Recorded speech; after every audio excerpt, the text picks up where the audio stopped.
روحي باسمك هتف، جرح بعدك نزف، رسم غاية هدف، نحر ينزف. عظم الله اجوركم جميعا.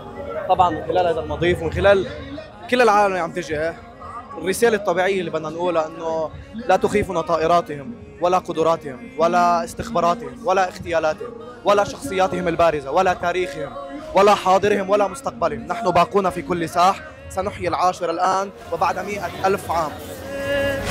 رسم غاية هدف، نحر هذه الذكرى لن تغيب عن كل شعب أصيل وشريف كالجمهورية الإيرانية والجمهورية العراقية التي أمدت الشعب بما لا يطاق وكثر الله خيرهم.